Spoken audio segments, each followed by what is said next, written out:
Nering sambikala kepareng kula sowan ngersanipun Sinuhun Prabu Puntadewa ngaturaken sembah pangabekti kula kunjuk ngersanipun Prabu Puntadewa. Iya Bagong ndak tampa pangestuku tampanana. Kula pundi nggo jimat paripe. Kula cancang pucaking weni dumawahing wijang rumeketing Werdaya. Saestu ndadosaken cahya narcaya daging rakayuwanan. Bagong gawe bombong. Dene jangkep kang dadi aturmu. Nggih. Menawi saged niki kula mboten ajeng lucu. Ngono ta. Kula ajeng serius niki supados enggal cekak-ceket mekaten sinuwun. Bagong Padhararja. Mengestunipun Sinuhun Ndarawati wilujeng bekti kula kunjuk. Iya ya, tak tampa pangestuku tampanana. Sangat anggen yen ndadosaken jimat paripe. Bagong Padhararja. Mengestunipun Ndara Werkudara wilujeng bekti kula kunjuk. Yo, tak tampa. Prayogakna kon mulungguh. Sampun mboten kirang prayogi. Bagong Padhararja sapraptamu. Sampun mboten kirang prayogi. Kurang. Oh, nggih, Ding. Kula pundi nggo jimat paripe. Kula ngaturaken bekti kula kunjuk, Ndara. Iya Bagong pangestuku tampanana. Kula pundi nggo jimat paripe. Anu ngaturaken sebab bekti kula kunjuk, Ndara. Iya Bagong tak tampa pangestuku tampanana. Kula pundi nggo jimat paripe. Kepareng kula ngaturaken kok meh mubeng bae ta iki. Ngandel ora, wong kowe iki wis ora iso. Nek kon tenanan wis ora iso. Kowe iki tetep watakmu iki gecul kumarucul. Wong ping diwenehi pangestu karo Janaka kok mubeng wae. Heeh. Prayogakna nggonmu lungguh. Nah niku sing kula entosi. Sampun mboten kirang prayogi niku pasangane niku nek pangestu niku kula pundi. Bagong prayogakna. Waduh, iki apa iki?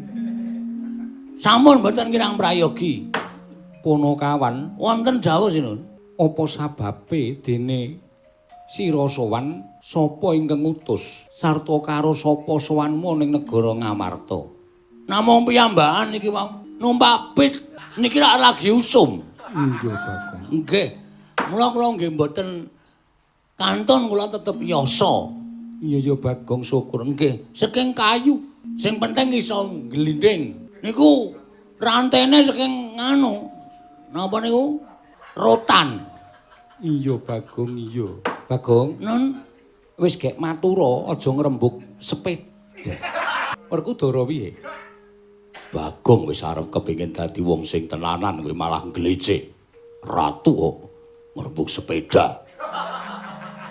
Lah ya ora usah tok baleni kowe dadak nyebut kuwi apa? Sepeda ya apa tegese? Wis. Asepnya tidak ada. sowan kula menika dipun utus dening Bapak Semar. Bapak terus ngendika, aku iki jane pengen bangun kayangan. Kula ya kaget, Pak kok arep bangun kayangan iki sebabe apa? Bapak iki wong sekeng, wong ora duwe, wong melarat, wong istilahe wong kere kok arep bangun kayangan iki ngomong ngrepotke anak. Engko anak tok kon nyumbang apa-apa. Kahanane wis angel lho, Pak. Aku wis 3 sasi mandeg ora nyambut gawe. Nek sampean macem-macem arep bangun kayangan, ngebot-boti uripe anak, iso ana perang antaraning wong tua karo anak. Kula ngateni bapak terus jelaske, aja salah tampa. Aku arep bangun kayangan iki ora aku bangun papan sing magrong-magronge mbane kaya kayangan babar pisan. Ora. Ning aku ora arep bangun kayangan sing wujud papan sing magrong-magrong kuwi ora, ning aku arep bangun kayangan. Kayangan ki ateges uripe kawula sak negara Ngamarta. Uripe kawula ki supaya kepenak, tentrem, ayem, ora kekurangan sandang pangan. Aku sing tak gayuh. Mbane men uripe kaya dene mapan ana ing kayangan. Aku ora ndek niat babar sari, Babar pisan. babar pisan. Gamriko. Hus. Ora duwe niat babar pisan bakal bangun papan sing megah kuwi ora, ning bangun morale karo kawula Mengkono. nggih. Mula bapakmu 3 sasi ora sowan ning Ngamarta. Pancen wis diniati supaya Pandhawa niku goreh penggalihe terus rawuh teng Karang Kadempel nang leti karo bapak. Aning jebulane bapane anu para Pandhawa mboten rawuh-rawuh terus kula sing kan diutus sowan teng negara Ngamarta. Terus wigatine apa? Apa pancen njaluk Prabeya? Mboten. apa pancen njaluk ya kuwi pitulungan para wadyabala supaya mbangun kayangan. Mboten, kula matur mboten papan sing magrong-magrong mboten. Mboten papan sing apik mboten. Ning ngendikane Bapak apa sing tak lakoni iki bakal lakon nek Pandhawa maringi ngampil ya kuwi pusaka negara Ngamarta ing ngaran ya kuwi siji kula aturke pustaka Jamus Klimasada angka 2 Payung Mutha. Payung Mutha piye? Payung Tunggul Naga. Nah, Payung Tunggul Naga angka 3 Tumbak Kara Welang. Tumbak Kara Welang. 3 menika kedah kula suwun ngampil kula suwanaken wonten ing sanipun Bapak. Nek sinuwun Prabu Puntadewa maringaken matur sembah nuwun tanpa pepindhan. Niki kula wis dipasrahi Purba lan Wasesa. Ngamarta nadyan kula suwita teng negara Ngamarta nek pusakane ra entuk disuwun ngampil dening Bapak rawe rantas malang putung ajeng kula rebut srana pripun mawon carane. Jagat Dewa Bathara Yayi kula nuwun sewu kula ingkang badhe maringi wangsulan kaliyan pun Bagong Koko Prabu kula sumanggaken namung Bagong menika ponokawan panjenengan. Nggih kula tasih enget. Bagong ponokan Bagong Sinuwun Ndarawati. Iya. Kok jumeneng wonten ngajengan kula? Aku ingin bakal menehi wangsulan kalawan kowe.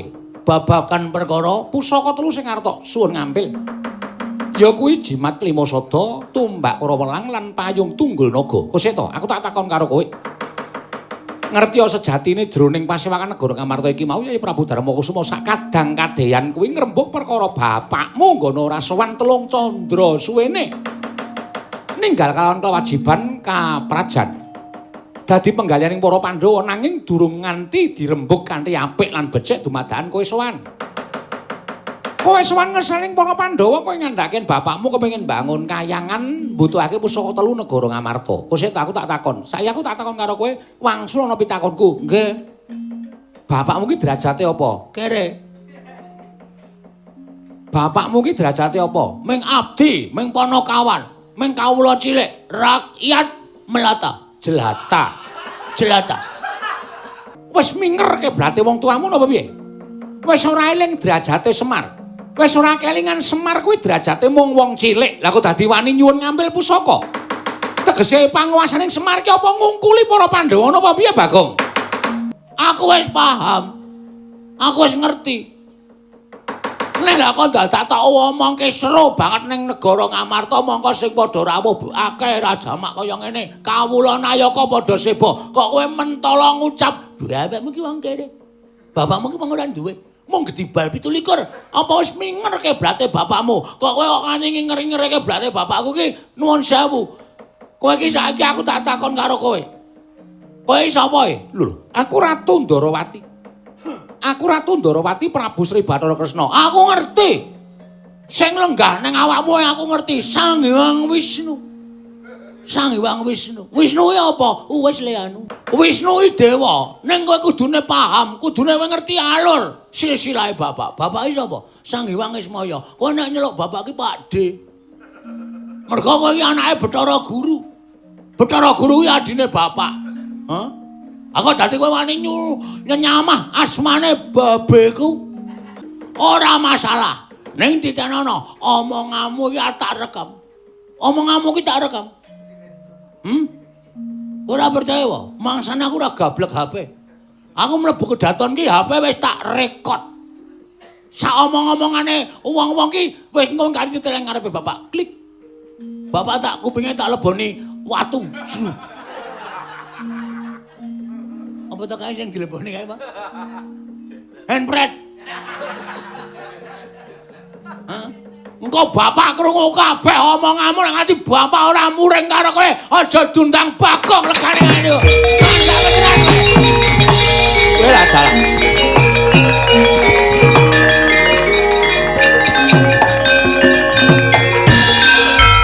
Resna kakangku. Bareng tak pitung-pitung tembungmu mau rada deksura karo Bagong, mula ora aneh yen Bagong nesu.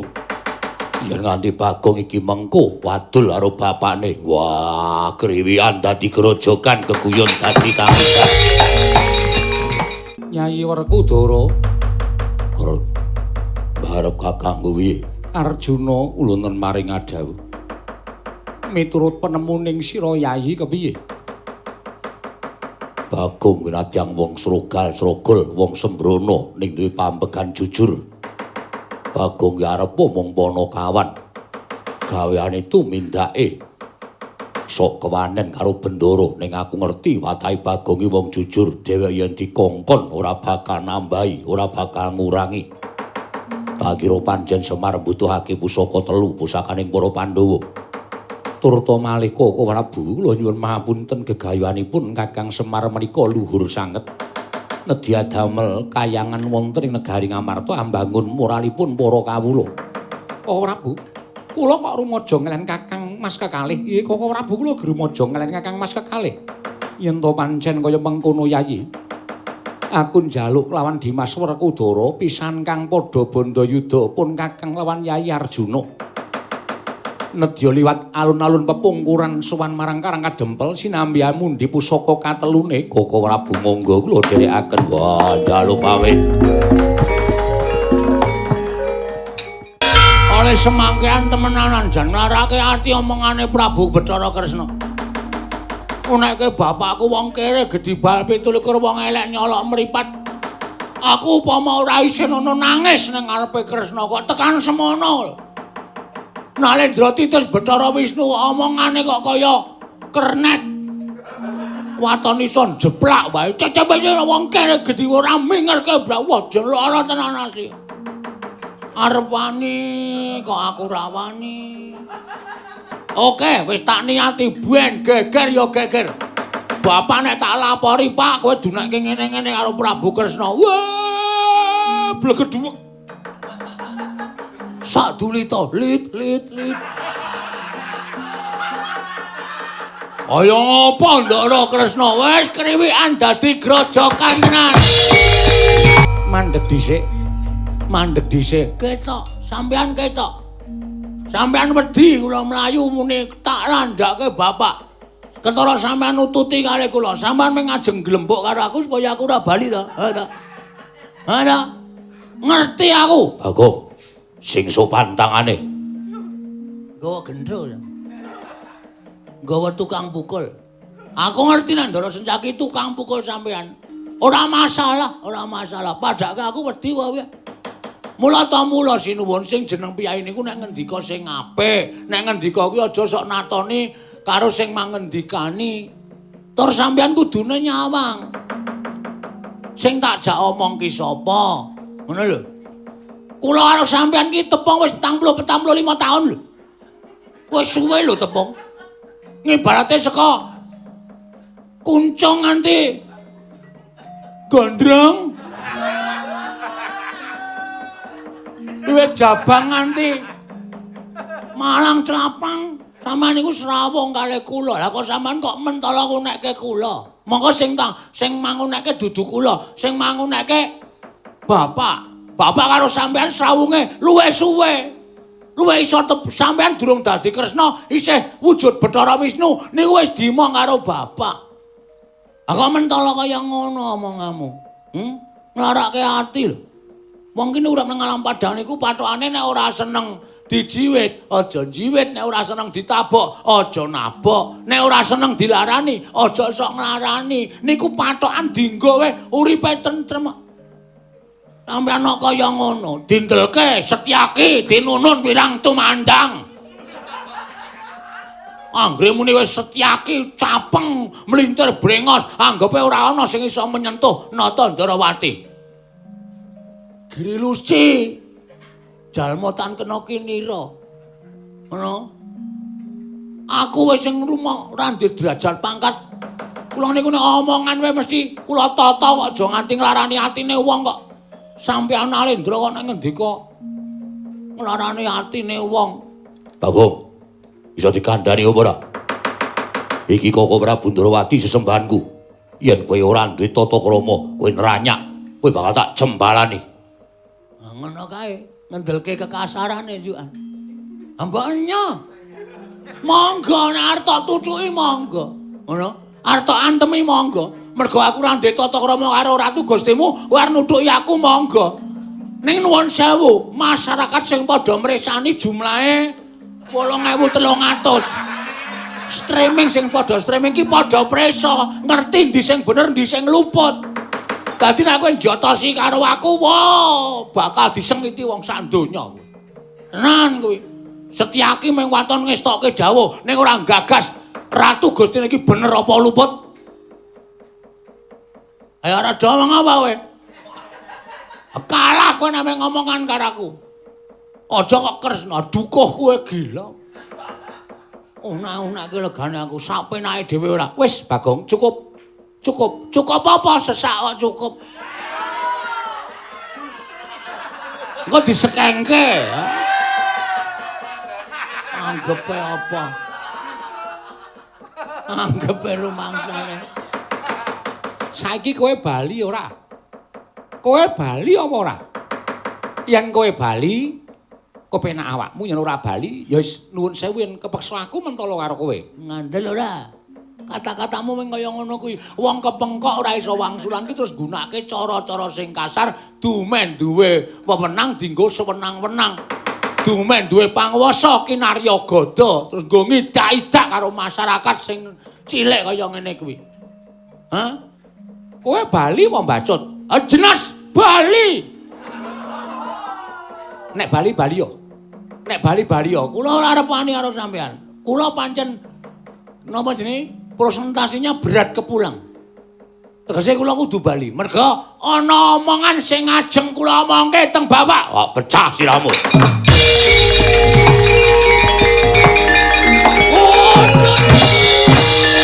Setyaki. Bapak, yo.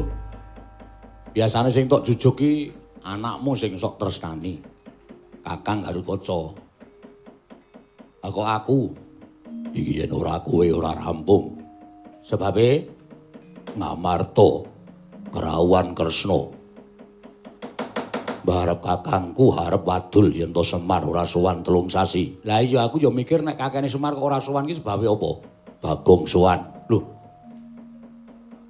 Si Petruk sowan? Iya. Kuwi gatine Semar arep bangun kayangan. Jilih pusaka Ngamarta 3. Ya kuwi tumbak para welang payung tunggul naga pustaka Jamus Klimasata ning Kresna kakangku mangsuli malah ngelek-elek karo Semar. Bagong nesu.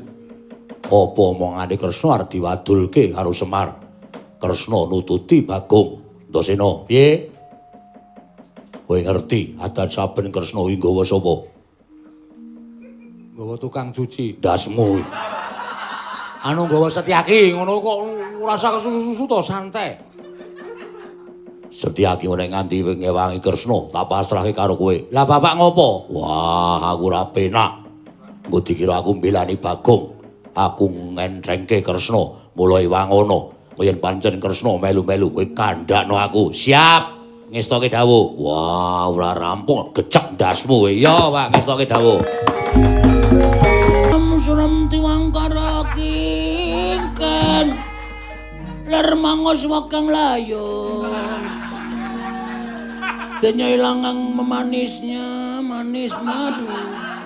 Aku iki gumun karo kowe lho, Gong. Tangi. Alah, lakon apa iki, Pak? Tangi. Hah? Tangi. Ya dolesi.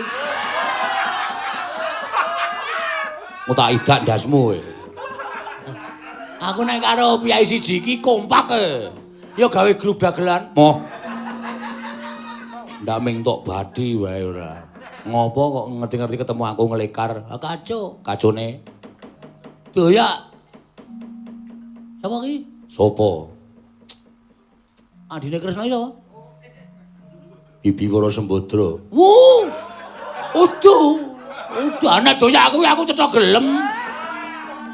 Lah adine Siwandarawati iki Adi ngene lho, adi pepean ya pokoke diwengku utawa direngku. Senopati Ndarawati. Oh, mak cilik Setyaki. Udu Sima. Mak cilik Setyaki. Mak Paman. Ora, aku nek nyebut Mak Cilik Setyaki. Ora ada itu perang. Dadekke wae engko golek masalah. Engko nek Ndara Setyaki ya wis nggih kula mboten sios nglabrak Bagong. Langsung tok gajul wetenge. Diek ngono, kudu dadi ngono kok ora gelut. Moh aku ra wani nek kon marahi ngono kuwi. Wis gawe lungguh kene engko tak ewangi. Siap.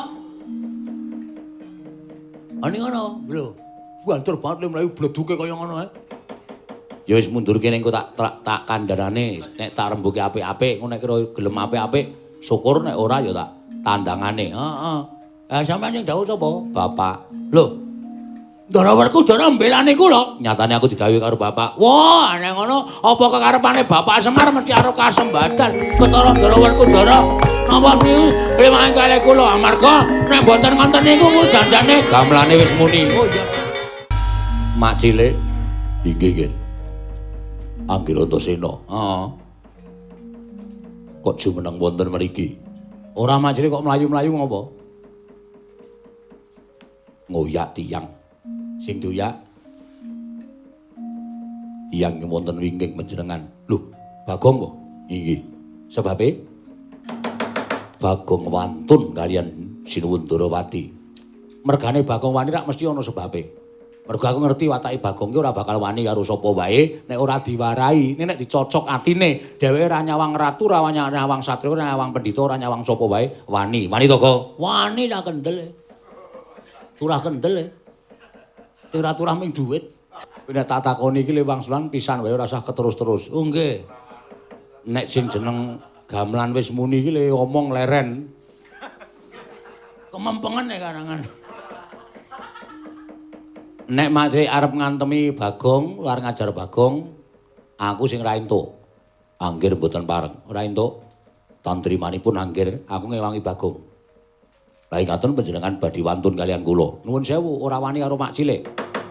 Ning wani karo sipate Mak Cilik sing agahan ngewangi karo wong sing urung tok pitung bener lan lupute. Urung karuan, Siwa Ndarawati kan adan titi sing dewa, ning tumindake sarwa bener durung karuan. Kae isih kesipatan watak titah, tegese watak menungsa lumrah. Sing kedunungan ina lali salah apes lan mati. Dadi ora sak teruse Siwa Ndarawati iki dadi wong bener. Mesti ya kedunungan luput. Nek dununge luput mongko tok ewangi kowe ya melu luput. Gandeng iki mau tak pitung kowe luput, Bagong bener. Nek kowe arep ngantemi karo Bagong, saiki perkarane ora karo Bagong ning perkarane karo Antasena. Yo. Sisan gawe, sekali-sekali aku tak nyoba kekuataning Senopati Ndarawati iki piye? Ayo. Kepiye kok meng umat-umat kowe? Kok meng ngono ngapa?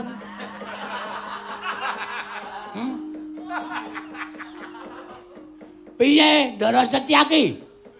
Ampun meng meneng mawon kaya ngoten niku. Niki lho jago kula wis kaya ngoten iki.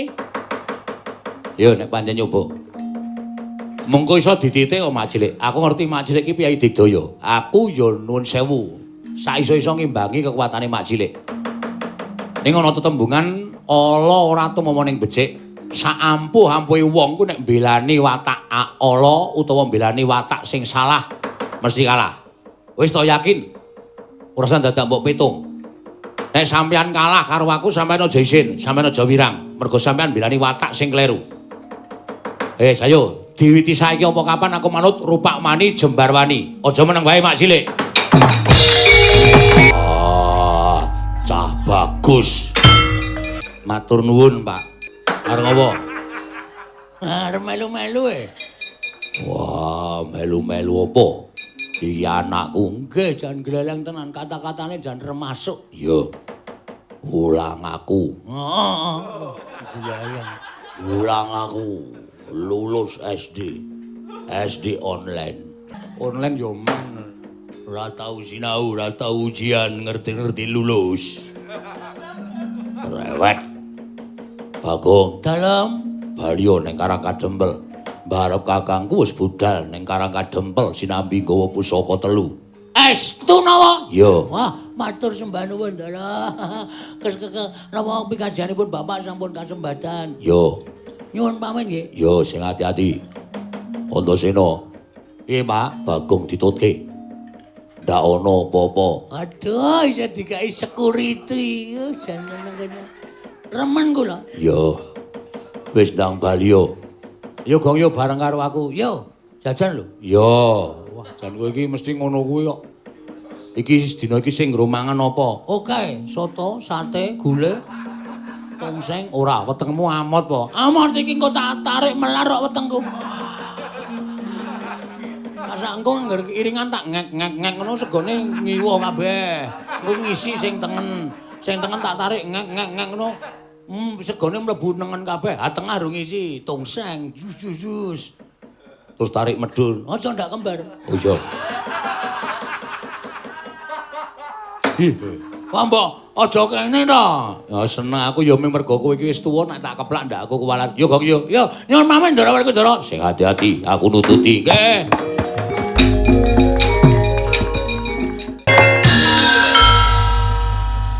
Ora Setyaki kok bedani perkawis. kowe kok lungguh dhuwur iki kok.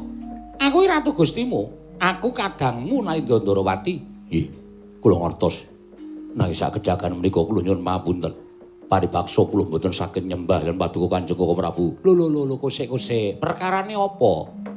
Koko Prabu damel perkawis kaliyan Kakang Semar.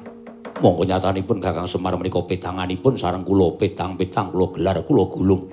Kakang Semar leres panjenengan ingkang lepat. Lho, salahku apa? Pusaka 3 menika mboten kagunganipun Koko Prabu. Ninging menapa paduka ingkang gondheli pusaka 3 ngantos panjenengan nguman-uman asmanipun Kyai Semar. Kula mboten cocok menawi panjenengan nggadahi sloga ing kados mekaten, nggadahi tumindahi kados mekaten. Wila dalah. Lah kok dadi kowe malah ngunek-unekke aku? Oh Prabu, menawi badhe nerasaken lampah kula semanggaken kula wangsul wonten garba ruci. Tobat. Iki ora pangling Kresna, inggih, Pukul. Lah kok dadi kadingaren kowe malah matekaji pamling ngrawuhake kelawan ulun nggih ana apa? Namung paduka ingkang saged mbiyantu dhateng pikajenganipun ingkang wayahing Ndarawati. Ngengeti Kyai Semar Badrana anggenipun badhe mbangun kayangan Tanwandi namung badhe ngembari dhateng panguwasipun para Jawata. Mila niat kula nedya njugaraken Kakang Semar anggenipun ambangun kayangan. Kula nyuwun sabiyantinipun Kanjeng Ibu Pandya Betari Durga supados samangke damel srana jugaripun Kakang Semar ambangun kayangan Kanjeng Ibu.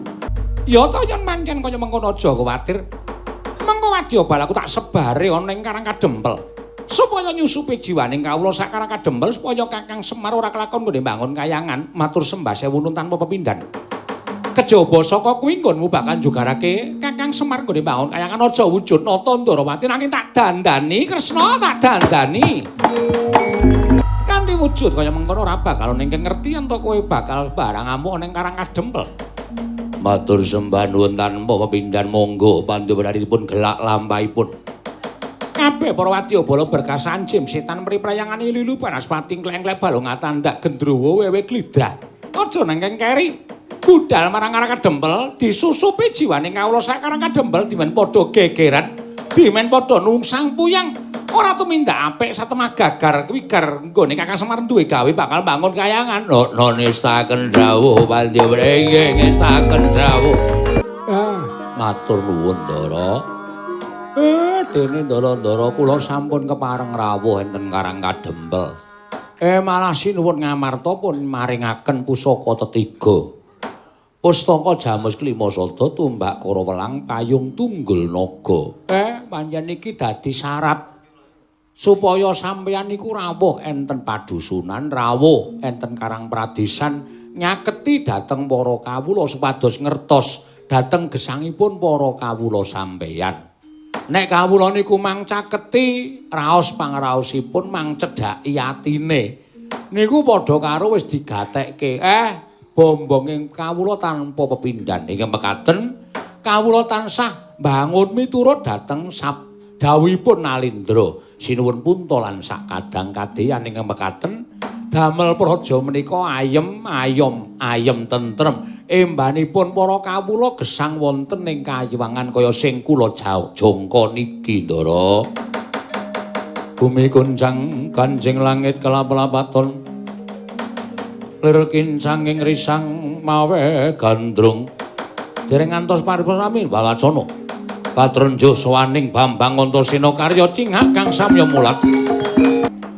Sang Guru kula yen tandulasa Sang Guru kula yen tandulasa Ndara Antasena kek suwene aku jaga ning tapel wates Karang Kadempel dumadakan tanpa kanyana-nyana ana yaksa ingkang ngamuk nguwuh-uwuh nantang karo kakekne Semar lan ora nyarujuki kangane Semar nggone mbangun kayangan sampean mangdo meneng mawon kula dhewe sing methukke to eka balik titiane Gandayani iki sing jeneng Semar pancen iya kowe sapa aku Jajal Werka alawi gatine pancen diutus dening dewa. Dewa sapa sing utus? Dewa sing mapan ana ing kayangan, mesti eneng jenenge, eneng wewisike. Aku kandhanono nek pancen dewa cetha wewisike sapa tak jujuke kayangane. Sebabe apa kok dadak ngutus karo kowe? Ngogreh-ogreh nggonku duwe gawe bangun kayangan Jajal Werka. Kowe aja ngapusi karo aku. Nek sing tok apusi Semar tak kira ngandel wae. Nek Semar kuwi wong sing angel diapusi. Dewa ora bakal misik karo titahe, ora bakal utusan karo wujuding Gandharwa supaya ngogreh-ogreh wong sing duwe pakarti becik, wong sing duwe gegayuhan sing apik. Monggo Semar gegayuhane ora ngesuk-esuk karo uripe sak pepadane. Gegayuhanku ora gawe kapitunaning sak pepadane ning malah gawe becik kalawan sak pepadaku sing urip ana ing negara Ngamarta. Lah yen dewa sing kongkonan karo kowe iki arep ngogreh-ogreh sing dadi kekarepaning Semar. Mengko aku sing arep matur karo Sang Hyang Bathara Wenang supaya dewa sing aran Wisnu kuwi dicopot wae aja nganti dadi dewa nek senengane mbebeda karo wong sing duwe gegayuhan becik Jajal Werka. Waduh. Lah kok jebul Kakang Semar ora iso diapusi. Janjane kula niku iso diapusi gampang. Wong sing kerep ngapusi kula niku malah ming Bagong. Nek wong liya ngapusi kula niku kangelan, ngoten. Iya. Aku nyuwun pangapura, Kakang. Sampun mboten napa-napa. Sampeyan niku arepa ketitisan dewa ning nuwun sewu blegere isih wujud menungsa. Mula kedunungan raos drengki, srei, dahwen panasten, patiopen. Semar duwe niat bangun kayangan jroning ati sampeyan ketabetan rasa meri kalih kula. Tumunten sampeyan gawe perkara karo Bagong. Benjang malih niku nuwun sewu nggih Den, kula niku ora arep ngesuk-esuk kali kelungguhan sampeyan mboten. Kula ora arep ngesur kelungguhan sampeyan, mboten. Kula mung nindakake kewajiban minangka dadi pamong, kula mung nindakake kewajiban minangka dadi abdi sing kudu nyengkuyung karo bendara kula. Lah nek Ngamarta ketok ora tentrem, kula duwe kewajiban nentremke. Merga kula niku abdining para Pandhawa. Ning kula mboten gadahi niat ajeng netepi tetembungan golek pendhok supaya ketok. Mboten. Kula mung abdi ya tetep abdi. Iya, Kakang Semar aku ngerti tulusing atimu. Nggih sampun mboten napa-napa. Dilebur. Rasa sing mboten seneng dilebur, rasa sing meri dilebur, rasa sing panas baran dibuang sing adoh. Sakniki ayem, ayom, tentrem. Manunggal kali ndara-ndara kula Pandhawa adi-adi sampeyan. Batobat.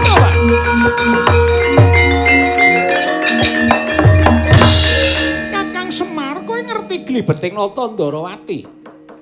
Sinuwun Kresna njaluk bantuamu iki nalika peteng atine, nalika wis buntu penggalihe. Nang atine wis tak gawe padang, sing buntu wis tak gawe dalan. Wekasan wis lega, penggali wis ndodho keluputan. Kowe arep ngopo? Arider. Tobat mboten. Lah ora bali. Bali. Kena ora bali iki ndak blandang. Nyuwun pamit wis kono bali. Disambung sesuk bengi sik enek Climen Durga. Ngestaken dawuh, Kakang Semar yen ngoyo-ayu padha diwiwiti nggone mbangun kayangan. Langkung prayogi. Aku lan Pandhawa padha sarujuk. Lak ya ngono to Werkudara. Nggih. Panjenengan Semono uga Janaka rak ya sarujuk kula Nokmur. Apa kok? Kula Nokmur Noknon. Kula Noknon mekaten Gaga Prabu Puntadewa. Jelampur.